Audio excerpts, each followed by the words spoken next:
Assalamualaikum, selamat pagi dan salam sejahtera untuk kita semua. Timnas U20 sudah melakoni turnamen mandiri Challenge U20 Series yang akhirnya dalam 3 pertandingan digelar di Delta Sidoarjo. Timnas harus berpuas di peringkat 3 dengan 2 kali kekalahan dan 1 kali kemenangan. Di pertandingan terakhir, Timnas Indonesia akhirnya mampu menaklukkan Timnas India dengan skor telak 4-0 melalui Tony Firmansyah di menit keempat, Muhammad Ragil menit 46 dan 60, dan ditutup oleh Iqbal Dujanggi pada menit 76. Sejatinya tidak mulus-mulus amat, tidak oke-oke banget lah, karena memang kita harus paham bahwa kemarin Mandiri Series Challenge ini itu merupakan arena pembelajaran untuk Timnas U20 dalam persiapan menuju ke Piala Asia U20 di periode pertengahan Februari ini karena memang Piala Asia U20 akan digelar di Cina mulai 12 Februari sampai Maret mendatang. Dan Timnas Indonesia sendiri akan satu grup dengan Uzbekistan, Iran, dan Yaman. Sangat cocok sebenarnya pada saat turnamen Mandiri Series kemarin, karena tim-tim yang dipanggil hampir punya kemiripan atau sama dengan cara bermainnya dengan Iran, dengan Uzbekistan, dengan Yaman. Karena kemarin kan ada Yordania, ada Suriah. Jadi tiga tim yang ikut Mandiri Challenge kemarin ikut Piala Asia 20 kecuali India. Kita lihat pada saat pertandingan perdana Timnas Indonesia melawan Jordania, kita harus mengakui keunggulan Jordania 1-0 meskipun waktu itu Jordania harus bermain 10 orang karena kipernya di kartu merah tapi Indonesia belum mampu menyamakan skor sampai menit akhir tetap 1-0 untuk Jordan. Bahkan di dalam pertandingan itu Timnas Indonesia dapat penalti, cuman sayang belum mampu dikonversi jadi gol. Di pertandingan kedua ketika bertemu Suriah terlihat sekali sangat alot. Suriah ini ketika kita menyaksikan pertandingan kedua itu melawan Suriah terlihat sekali permainannya sangat luar biasa. Body charge-nya, cara bermainnya, pressing-nya kelihatan sekali, tapi memang tidak bisa dijadikan tolak ukur karena sekali lagi kemarin dijadikan sebagai ajang uji coba oleh Coach Indra Safri, karena memang pada pertandingan melawan Jordan, pertandingan kedua melawan Suriah, bahkan melawan India pun pemainnya bergonta-ganti wajah, meskipun ada 1-2 yang tetap bermain hampir penuh lah, seperti kita katakan kapten Donitri, terus di belakang ada Kadek Arel, itu pasti bermain. Cuman ke depan gonta-ganti kayak seperti waktu main sama Jordan, Jens Revan tidak main, tapi ketika bermain melawan Suriah, Jens Revan dimainkan karena memang kondisinya belum 100% fit pada saat itu, mungkin dimainkan di babak kedua. Terus kemudian kemarin waktu melawan India 60 menit lah, dari pertama sampai 60 menit baru diganti, jadi sudah mulai dapat menit bermain kebugarannya Jens Revan sendiri Dan hasil kemarin memang cukup ramai sebenarnya di media sosial. Para supporter timnas menyayangkan kenapa seperti ini dan lain sebagainya. Ya silakan, itu sah-sah saja.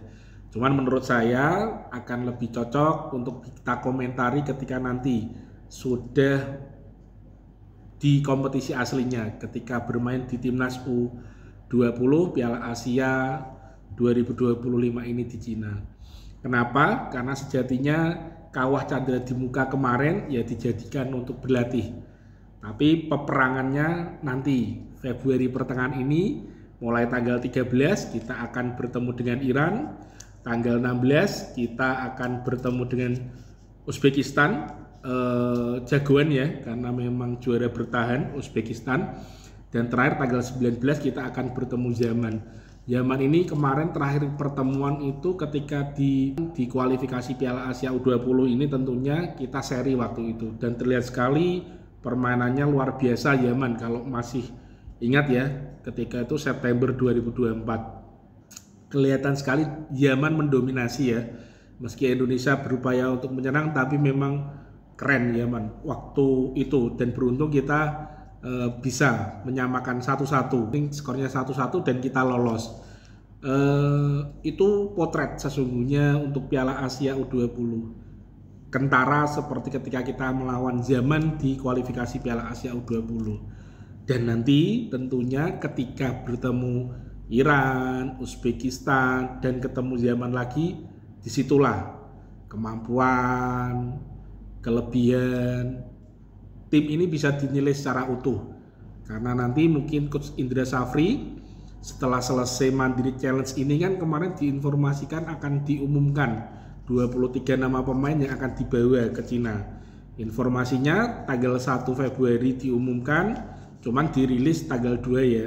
Karena mungkin tanggal 1 internal di timnya Coach Indra Safri, tanggal 2 Februarinya baru dirilis ke publik siapa-siapa yang akan dibawa ke Piala Asia nanti. Lah ketika sudah mulai Piala Asia, silakanlah semua supporter sepak bola seperti kita-kita ini kan baru berkomentar. Apa memang sudah layak dengan beberapa training center yang dilakukan, sudah berangkat ke Jepang, terakhir kemarin di Jakarta sebelum Mandiri Challenge, dan akhirnya puncaknya di Mandiri Challenge ini. Masih ada 2 minggu ke depan karena ini baru tanggal 1 Februari ya saya bikin video ini, jadi masih banyak progres yang bisa dilakukan.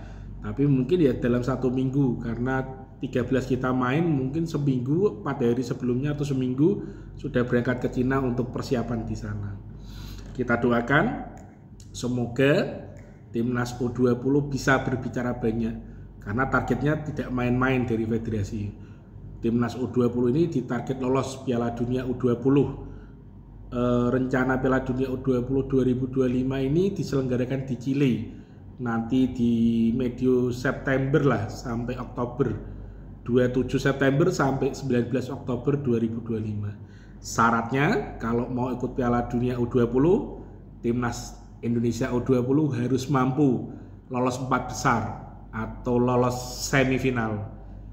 Ini nanti kita saksikan bersama, mampukah Coach Indra Safri memberikan tajinya, memberikan sentuhan magicnya untuk timnas U20 agar bisa lolos dan berpartisipasi di Piala Dunia U20. Sangat layak dinanti, sangat ditunggu, karena memang tim ini sebenarnya kan memang ada kemarin yang diajak Piala AFF, jadi sudah mulai asam garamnya terasa lah, karena di kualifikasi Piala Asia sudah merasakan, beberapa pemain juga sudah merasakan di AFF kemarin.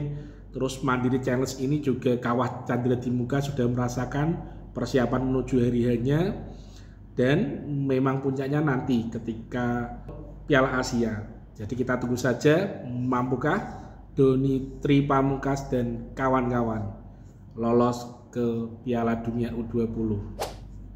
Salam waras, salam sehat, dan terus berkarya. Ciao.